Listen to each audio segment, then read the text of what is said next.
जय श्री राम दोस्तों। हर हर महादेव दोस्तों। आज के इस ज्योतिष कार्यक्रम में इस राशि के सभी जातकों का श्री काल भैरव धाम में हार्दिक स्वागत करते हैं, हृदय से अभिनंदन करते हैं। माता भद्रकाली आप सभी के ऊपर सदैव कृपा बनाए रखें। जी हाँ दोस्तों, और सभी जातकों को श्री काल भैरव धाम से बहुत बहुत शुभ आशीर्वाद। खुश रहें, प्रसन्न रहें, स्वस्थ रहें। दोस्तों, आज की वीडियो बहुत ही महत्वपूर्ण वीडियो है। बहुत ही परिश्रम करने के बाद आज की वीडियो बन रही है। यह वीडियो आप सभी के लिए देखना बहुत आवश्यक है। बहुत ज्ञानवर्धक वीडियो है दोस्तों। यह आपके हमेशा काम आएगी। आप सभी लोग देख सकते हैं और अपने सभी संबंधियों को भी शेयर कर सकते हैं। इतनी महत्वपूर्ण वीडियो है। यदि आज आपने किसी भी तरह भूल कर दिया इस वीडियो को देखने के लिए, तो आप अपने अंदर से स्वयं ही दुखी होंगे, क्योंकि यह बहुत महत्वपूर्ण है और आपके लिए बहुत ही लाभदायक है। क्योंकि इस राशि के लिए भगवान शिव शंकर के पुत्र के रूप में जाना जाता है। दोस्तों, यह एक ऐसी राशि है जिसके स्वामी शुक्राचार्य है, और यही शुक्राचार्य जी एक बार जब भगवान शिव शंकर जी ने शुक्राचार्य को निगल लिया था, तब यही शुक्र भगवान शिव शंकर के लिंग मार्ग से बाहर निकले थे, जिसके कारण से इन्हें पुत्र के रूप में भगवान शिव जी ने स्वीकार किया है, अपना पुत्र माना था। दोस्तों, यह ऐसी महत्वपूर्ण वीडियो है, आप इसको बिल्कुल अंत तक देखना। आपकी कोई साधारण राशि नहीं है। साधारण राशि इसलिए नहीं है कि यही राशि भगवान श्री राम जी की है, यही राशि राक्षस राज रावण की है। अब आप देखिए, बस ग्रहों के कारण दोनों के मत एवं विचार अलग अलग थे। एक भगवान पुरुषोत्तम राम जी के नाम से जाने जाते हैं, जो मर्यादा पुरुषोत्तम कहे जाते हैं। एक रावण राक्षस राज के नाम से जाना जाता है, जो उसके अत्याचार का अंत करने के लिए भगवान परशुराम जी ने अपना अवतार लिया था। जी हाँ दोस्तों, यह कोई मामूली राशि नहीं है। आज आप इस वीडियो में अंत तक रहना, क्योंकि आपके राशि के स्वामी शुक्र हैं। जी हाँ दोस्तों, जिनका सीधा सीधा संबंध बैठता है धन से, क्योंकि शुक्र को धन का कारक माना गया है। दोस्तों, यही 7 नंबर की जो दोस्तों आप कुंडली की अंक तालिका में देखते हैं, सप्तम भाव को प्रदर्शित करता है। इसलिए सबसे ज्यादा बैलेंस करने की क्षमता किसी राशि में है तो यह मात्र आपकी राशि है। दोस्तों, इस राशि के जातक अब समझ लें कि अब इस समय वर्तमान में जो ग्रहों की स्थिति चल रही है, इसके अनुसार कैसे आप लाभ प्राप्त कर सकते हैं। इस बात को समझिए, कैसे भगवान शिव शंकर की कृपा आपको मिलने वाली है। साक्षात रूप से इस बात को आप समझ लीजिए। दोस्तों, हम इसलिए आपसे कहते हैं कि आप वीडियो में अंत तक रहना। और दोस्तों, ऐसा आपको लाभ मिलने वाला है, क्योंकि एक ऐसा इसका स्वामित्व है शुक्र के पास, जो धन के देवता है। अब दोस्तों, यहाँ प्रश्न उठता है कि कैसे महादेव धन को दिलाएंगे। एक ऐसे देवता है जो स्वयं राख भभूत लपेटे रहते हैं और स्वयं भांग धतूरा इत्यादि खाते हैं, विष का पान भी कर लेते हैं, और ऐसे स्थान पर रहते हैं जहाँ पर धन का कोई स्थान नहीं है। शमशान है। शमशान पर जिनका वास हो, तो क्या भोलेनाथ हमें कहाँ से धन दिला सकते हैं। ध्यान देने की बात है दोस्तों। तो आज आप समझ लीजिए कि वह कैसे धन दिलाएंगे। दोस्तों, कुबेर जी को देखिए, यही वो कुबेर हैं जिन्होंने चोरी की भावना से भगवान शिव के मंदिर में उन्होंने अपना प्रवेश किया था। देखा कि उस शिव के मंदिर में रात के समय उन्होंने प्रवेश किया, अंधेरा चारों तरफ से था। तब उसने क्या किया, अपने वस्त्र को निकाल करके उसे जला दिया और रोशनी करने लगे, हाथ चारों तरफ घुमाने लगे अपने वस्त्र को जलाते हुए। तो भगवान देवादिदेव महादेव सामने बैठे थे शिवलिंग के रूप में। उन्होंने कहा, अरे वाह, यह तो मेरा कितना प्यारा भक्त है, इसने अपने वस्त्र को ही निकाल करके मेरी आरती किया है। भगवान शिव शंकर ने उस चोर को भी एक कुबेर का पद प्रदान किया। ऐसे हैं भोलेनाथ। दोस्तों, वह चोर है था दोस्तों जो कुबेर हो गया, अर्थात सीधा संबंध आपका शिव शंकर जी से बैठता है, जो धन के दृष्टिकोण से सदैव उनकी आराधना आपको धनवान बनाती है। अभी वर्तमान ग्रह स्थिति के अनुसार ठीक शनिदेव, जो कि इस राशि के एक बड़े योग कारक ग्रहों में आते हैं दोस्तों। ठीक पंचम भाव पर बैठे हैं। यदि किसी कारण से मानसिक अशांति बनी हुई है, बहुतों ने इसका लाभ ले लिया है दोस्तों। यदि हम अभी तक लाभ नहीं ले पाए हैं, मानसिक अशांति हमारी बनी हुई है किसी न किसी कारण से, संतान से जुड़ी हुई चिंताओं से यदि हम सामना कर रहे हैं, तो दोस्तों पंचम भाव हमारे शेयर मार्केट में यदि हमको लॉस दिखाई पड़ रहा है, तो यहाँ एक उपाय आपके लिए एक वरदान साबित हो सकता है, रामबाण साबित हो सकता है, क्योंकि भगवान शिव शंकर की अनुग्रह समस्त संसार पर पड़ती है। कैसे दोस्तों? इसी शनि ग्रह के माध्यम से आपको लाभान्वित करा सकते हैं। इस बात को समझना, शनिदेव पंचम भाव पर बैठे हैं। यही वो शनिदेव हैं जिनका कनेक्शन बैठता है भगवान शिव शंकर से सीधा। अखंड तपस्या के फलस्वरूप यही शनिदेव हैं जिन्होंने भगवान शिव शंकर को अपना गुरु बनाया था। भगवान भोलेनाथ ने इन्हें गुरु दीक्षा प्रदान किए थे। अब इधर हम भी भगवान शिव शंकर के उपासक हो गए हैं और शनिदेव भी भगवान शिव शंकर के उपासक हो गए हैं। अर्थात उनके पुत्र जब दोनों ही हो गए, तो कैसे शनि के माध्यम से हमें दोष और पीड़ा आ सकती है। दोस्तों कुंडली में यदि महादशा शनि की चल रही हो, शनिदेव पीड़ित अवस्था में हो, किसी कारण से शापित दोष बना हुआ हो, या किसी भी कंडीशन पर चंद्रमा के संग बैठ करके चंद्र ग्रहण या फिर विष नाम का योग बना हो, उस सभी परिस्थितियों में यह उपाय आपके लिए कारगर सिद्ध होगा। दोस्तों कैरियर का रूप माना गया है शनि को। यदि कर्म क्षेत्र में हमारे मनोनुकूल सफलता प्राप्त नहीं हो पा रही है, तो हम आपको एक उपाय बताने जा रहे हैं, अवश्य करिएगा दोस्तों। शनि का संबंध काले तिल से होता है। तो दोस्तों एक लोटा जल लेकर के उसमें काले तिल को मिश्रण कीजिए और भगवान भोलेनाथ को अर्पित कर दीजिए। ओम नमः शिवाय के पंचाक्षर मंत्र के माध्यम से भगवान शिव की आराधना कीजिए। शंकर की का पूरा सानिध्य आपको मिल जाएगा।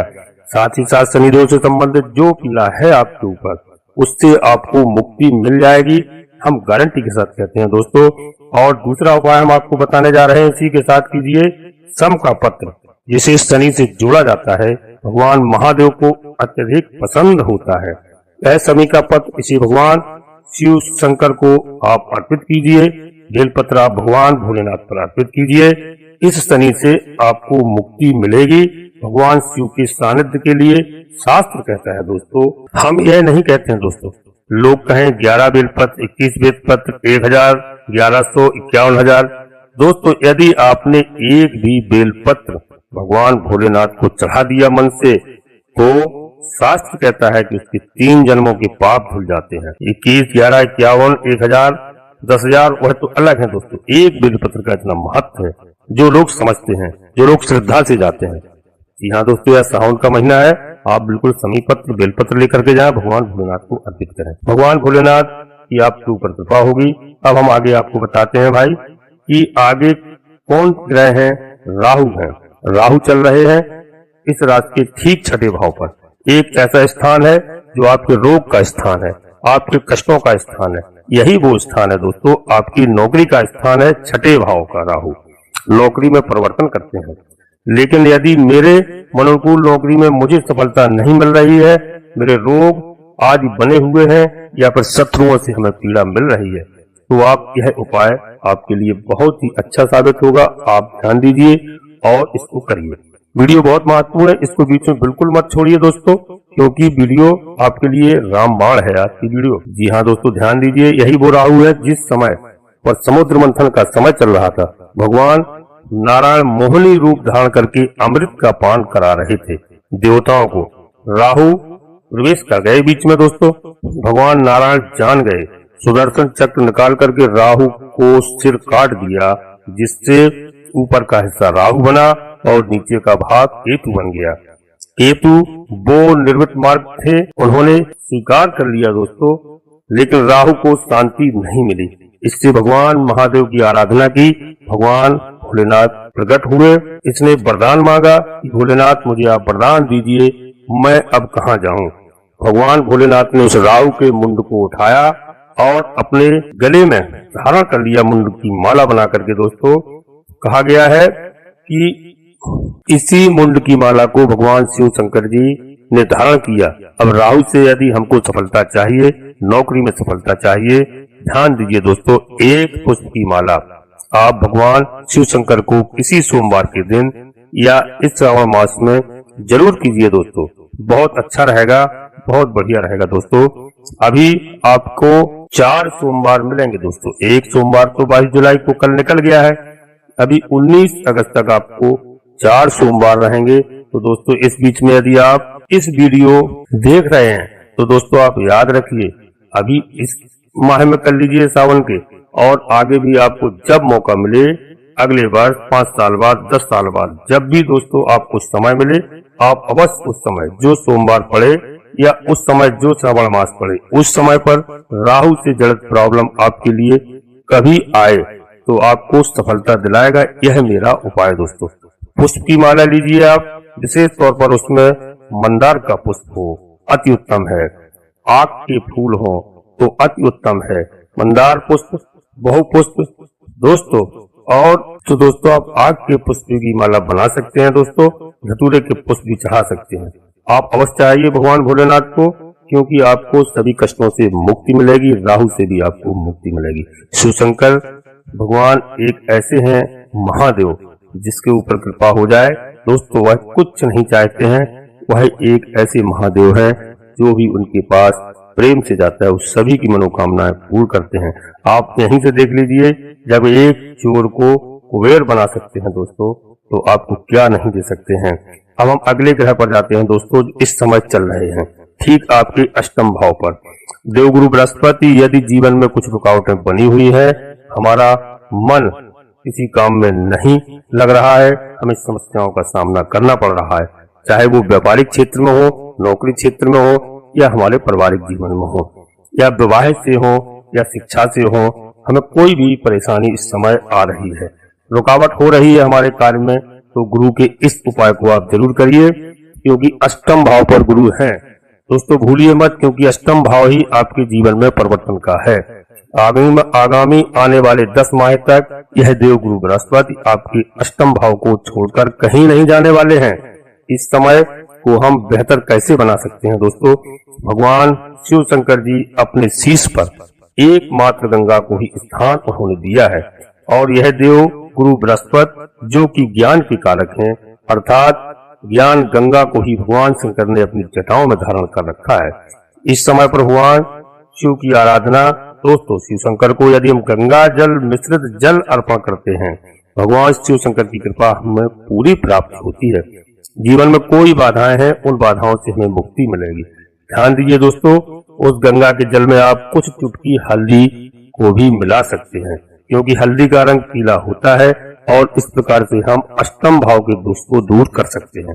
गंगा जी का पावन जल जो शिव को अर्पण करता है, अश्वमेध यज्ञ के बराबर उसको फल मिलता है। ऐसा शास्त्र कहते हैं दोस्तों कि जो यह गंगा जल भगवान शिव शंकर पर अर्पण करेगा दोस्तों, उसके जीवन में कोई समस्या नहीं आएगी, और इसमें कोई बाध्यता नहीं है दोस्तों। चाहे सोमवार पड़े या शनिवार पड़े, प्रत्येक दिवस भगवान शिव शंकर को आप जल अर्पित कर सकते हैं, गंगा जल। इसमें कोई रुकावट नहीं है, कोई दिन का दोस्तों बंधन नहीं है। इसलिए हम सभी जातकों से अनुरोध करते हैं, भगवान शिव शंकर की आप कृपा प्राप्त करें और जीवन में उन्नत करें। अब दोस्तों आप ध्यान दीजिए अपने कैरियर की। हम आपके कैरियर की बात करते हैं। दसम भाव हमारे कैरियर का स्थान होता है, जिस भाव के स्वामी चंद्रमा है।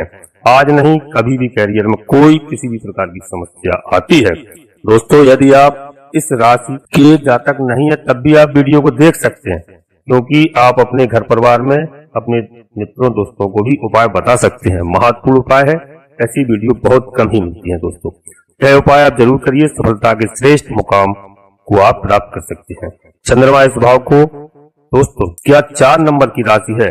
चंद्रमा इस भाव को रूल करते हैं भगवान शिव शंकर जी अपने मस्तक पर चंद्रमा को ही आसीन करके रखे हुए हैं दोस्तों। दधि संग दूसरा भम सिरो दारवा संभव नमामि ससं सोमंत भगवान शिव शंकर के आभूषण के रूप में है।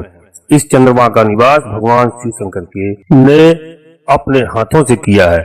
तो जब हम किसी सोमवार के दिन चांदी का एक चंद्रमा बनवाते हैं, आधा अर्ध चंद्रमा बनवाएं और उसे शिवलिंग पर जाकर के अर्पित कर दें दोस्तों। सफेद चावल के संग में तो निश्चित मानिए आपके कर्म क्षेत्र से जुड़े हुए सारे प्रॉब्लम, सारी समस्याएं हल हो जाती हैं और भगवान शिव शंकर की कृपा आपको पूरी प्राप्ति होती है दोस्तों, और आप एक श्रेष्ठ करियर की मुकाम प्राप्त कर सकते हैं। केतु देव को देखें दोस्तों तो 12वें घर पर केतु देव विराजमान है। यदि हम खर्चे से परेशान हैं, यदि हम केतु से संबंधित खर्चे हमारे हो रहे हैं, हॉस्पिटल चिकित्सालय जैसे दोस्तों कोई व्यय लगा हुआ है, दवा हमारी चल रही है, तो उस पर परेशानी से मुक्ति के लिए फिर आप यदि विदेश में रहते हैं या घर में रहते हैं दोस्तों, वहां पर कोई ना कोई समस्या आपके सामने आ रही है, तो आप एक उपाय और कर सकते हैं। यह महत्वपूर्ण उपाय आप नोट कर लीजिए दोस्तों। केतु का यह उपाय है। केतु को माना गया है धार्मिक। जिस राशि पर यह बैठते हैं वो राशि है कन्या राशि, अर्थात एक एजुकेशन की राशि, बुद्धि की राशि मानी गई है। तो इस समय पर शिव पुराण का पाठ करना या फिर शिव चालीसा पढ़ना या कोई भगवान शिव से संबंधित जो भी स्त्रोत है आप पढ़ सकते हैं दोस्तों, आप पाठ कर सकते हैं। आपके खर्चों से मुक्ति मिलेगी दोस्तों, आपको श्रेष्ठ परिणाम आपको मिलेंगे, महादेव की कृपा आपको मिलेगी दोस्तों। इस केतु को जोड़ा जाता है साधु सन्यासी महात्माओं से। अभी चतुर्मास का समय चल रहा है क्योंकि देव शनि एकादशी हो चला है। भगवान नारायण दोस्तों 17 जुलाई को देवशय कर चुके हैं, अर्थात योग निद्रा पर चले गए हैं। ये समय ऐसा है दोस्तों कि जब पूरी पृथ्वी का कार्यभार भगवान भोलेनाथ को अकेले ही झेलना पड़ता है, जिसके कारण से यदि भगवान शिव की सानिध्य ले ली जाए तो जो देवी शक्ति है जो हमारे लिए जागृत हो जाएंगी और अच्छा कार्य करेंगी, क्योंकि इस समय ऐसा होता है जब भगवान महादेव की कृपा बहुत जल्दी प्राप्त हो जाती है।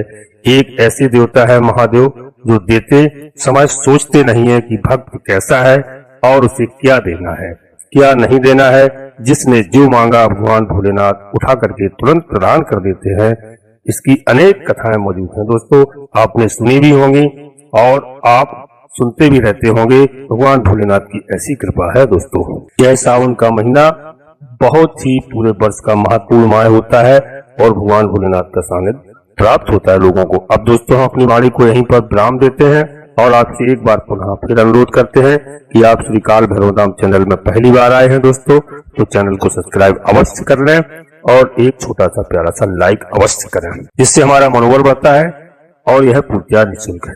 दोस्तों कमेंट्स बॉक्स में पूरी भक्ति भाव के साथ भगवान भोलेनाथ कृपा करो, अपने इष्ट देव का नाम, अपने कुल देवी का नाम, अपने कुल देवता का नाम दोस्तों, इसके बाद माता भद्रकाली कृपा करो, बाबा भैरवनाथ कृपा करो। एक बार नहीं कम से कम 3 बार अवश्य लिखें, आपके सभी मनोरथ पूर्ण होंगे दोस्तों। और हम आपसे एक और निवेदन करते हैं कि बगल में लगी हुई घंटी के निशान को अवश्य दबा दें यदि आपको वीडियो हमारी अच्छी लगे और आपको लाभ प्राप्त हो, जिससे नोटिफिकेशन की बटन को दबाने से हमारी आने वाली वीडियो प्रत्येक आपके पास सर्वप्रथम आएगी दोस्तों। और आप पूरे परिवार के साथ स्वस्थ रहें, मस्त रहें, खुश रहें। धन्यवाद दोस्तों। जय माता भद्रकाली, कृपा करो।